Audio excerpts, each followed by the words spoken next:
VCU is reportedly involved in the plans for a new stadium since both the Flying Squirrels and the Rams share the field. The city has not set any plans in stone, and many proposals have fallen through in the past decade. The Diamond has been a presence on the boulevard since the 1980s. For VCU Insight, I'm Adam Cheek. Good evening and welcome to VCU Insight. I'm Nia Tariq. And I'm Adam Cheek. Thanks for joining us.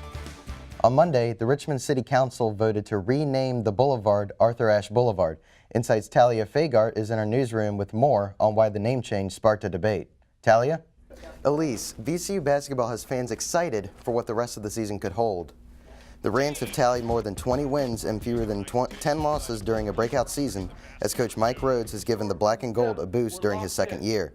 VCU has 3 in-conference games remaining, including an away game against Richmond, who the Rams beat by 21 points in February.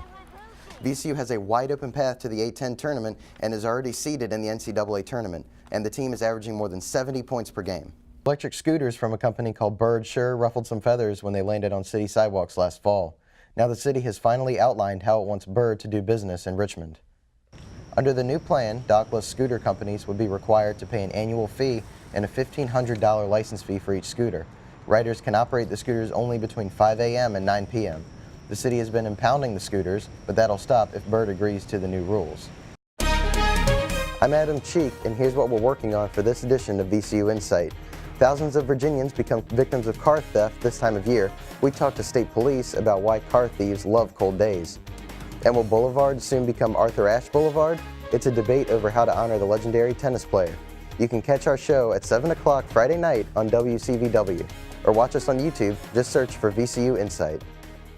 The Black and Gold's stellar season gave them a berth in this year's NCAA tournament. And we had an idea that we'd be in the tournament, but when our first time seeing that name, or VCU getting called, and it was like one of the first, it was crazy because it was like, oh, like we're really in this, or it's really about to happen. But in its first round matchup, VCU fell to Central Florida 73-58. As well as Oklahoma and Virginia here in Columbia. VCU forward Michael Gilmore played his freshman and sophomore seasons at VCU, transferring to Florida Gulf Coast before returning as a fifth-year graduate transfer.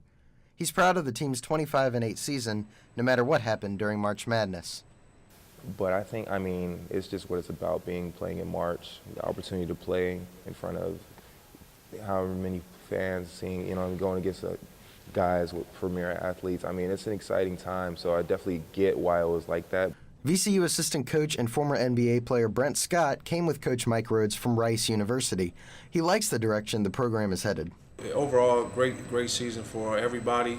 Obviously, came up short at the end, but getting back to the dance was one of our goals, and we got there. Second season coach Rhoades led the Rams to one of their best records of the decade, with the team making the tournament for the 7th time in 8 years. Rhoades will return next year, hoping to advance even further in the tournament. For VCU Insight, I'm Adam Cheek.